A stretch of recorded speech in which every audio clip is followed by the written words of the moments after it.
데이사 너희 안에 계신 그리스도.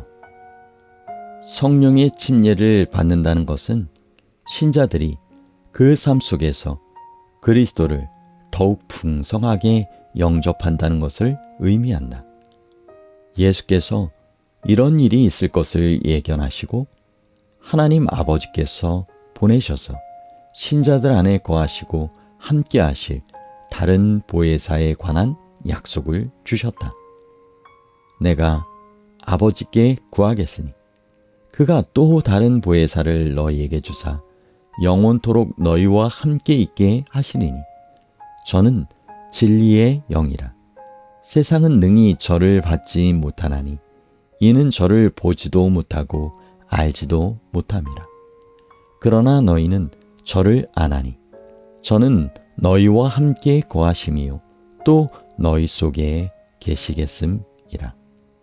요한복음 14장 16절 17절 말씀. 이 보혜사는 바로 성령이시다. 예수께서 다음과 같이 말씀하셨다. 내가 너희를 고아와 같이 버려두지 아니하고 너희에게로 오리라. 요한복음 14장 18절 말씀. 그러므로 성령을 통하여 신자들과 함께 하시고 신자들 안에 거하기 위하여 오시는 분은 예수님이다. 예수께서 제자들 안에 가장 풍성하게 거하실 수 있는 수단은 성령의 내적 충만이다.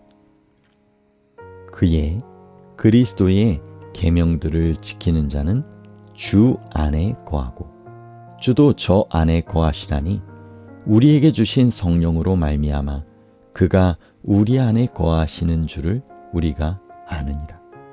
요한일서 3장 24절 말씀. 그리스도께서 재림하실 때 살아서 맞이할 그리스도인들은 예수와 꼭 같을 것이라고 요한이 말하고 있다. 사랑하는 자들아, 우리가 지금은 하나님의 자녀라. 장래에 어떻게 될 것은 아직 나타나지 아니하였으나 그가 나타나심이 되면 우리가 그와 같을 줄을 아는 것은 그의 계신 그대로 볼 것을 인함이니. 요한일서 3장 2절 말씀. 우리가 예수를 닮때 얼마나 근사하게 닮을 것인가. 그와 같다라고 번역된 히라보 단어는 그와 꼭 같다라고 하면 더 정확한 번역이 된다. 어떻게 이런 일이 있을 수 있는가?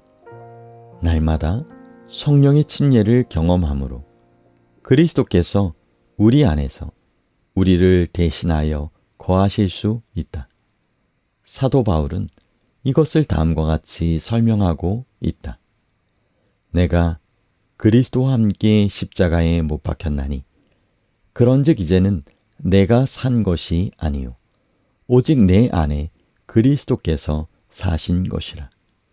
이제 내가 육체 가운데 사는 것은 나를 사랑하사 나를 위하여 자기 몸을 버리신 하나님의 아들을 믿는 믿음 안에서 사는 것이라.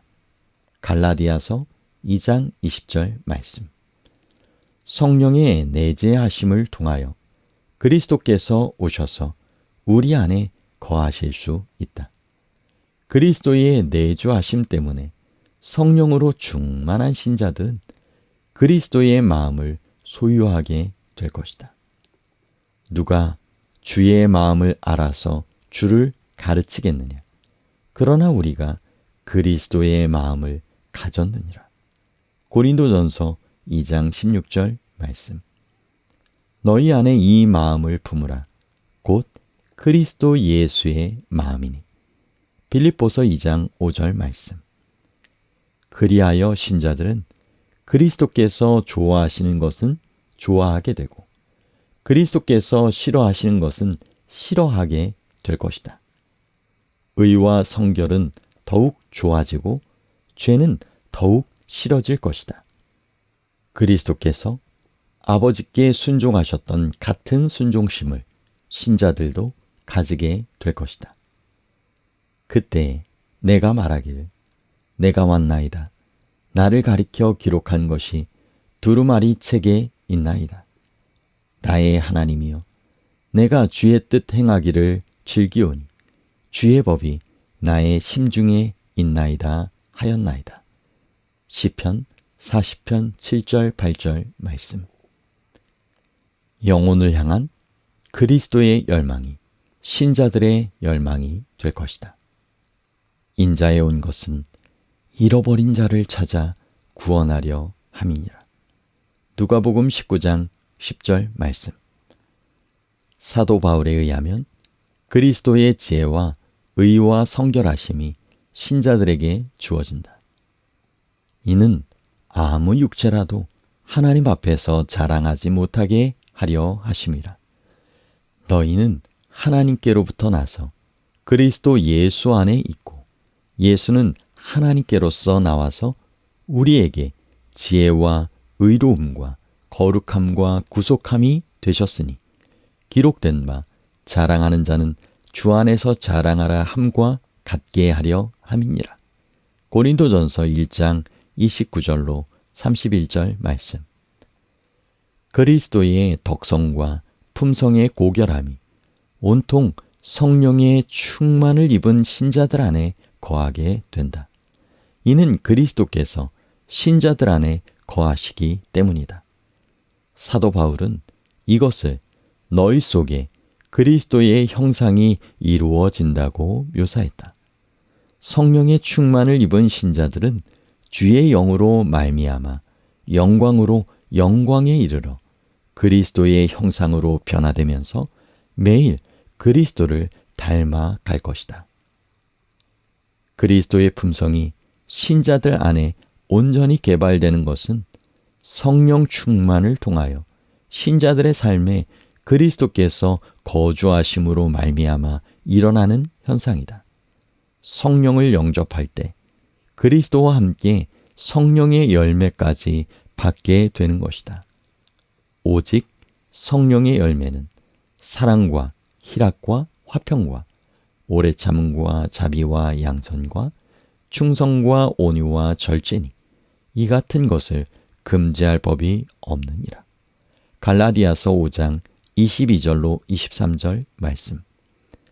성령께서 신자들의 삶을 확고부동하게 사로잡으면 이런 아름다운 성품의 열매가 신자들의 삶에 보다 풍성하게 드러날 것이다. 이처럼 신자들이 성령의 통제하에 들어갈 때 신자들은 모든 면에서 예수와 같이 되는 것이다.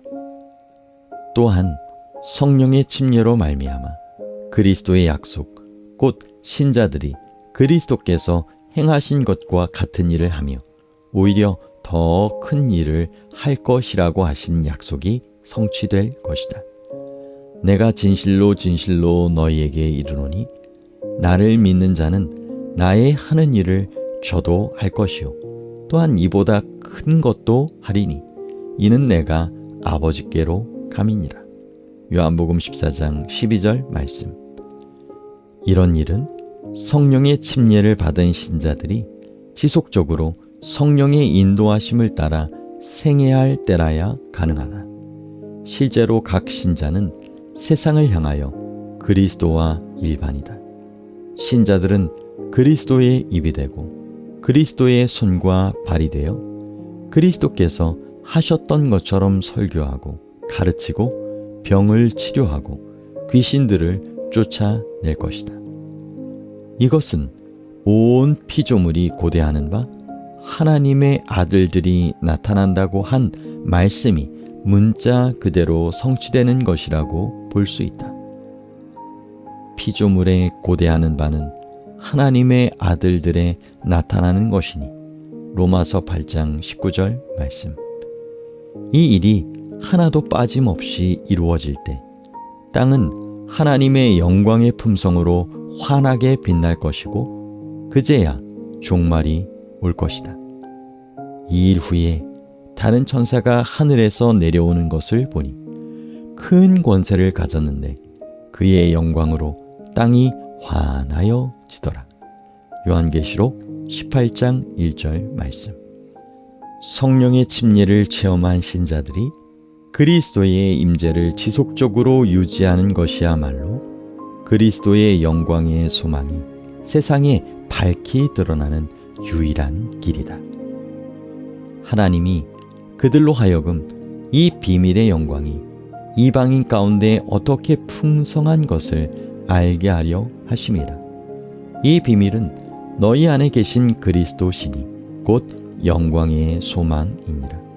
골로새서 1장 27절 말씀. 개인적 성찰과 토의. 1. 그리스도인이 성령의 침례를 받을 때 그가 실제로 누구를 영접하는 것인가? 2. 성령의 침례를 통하여 그리스도께서 내재하실 때 그리스도인이 얻는 유익은 무엇인가? 3. 온 피조물이 탄식하며 고대하는 것은 무엇인가?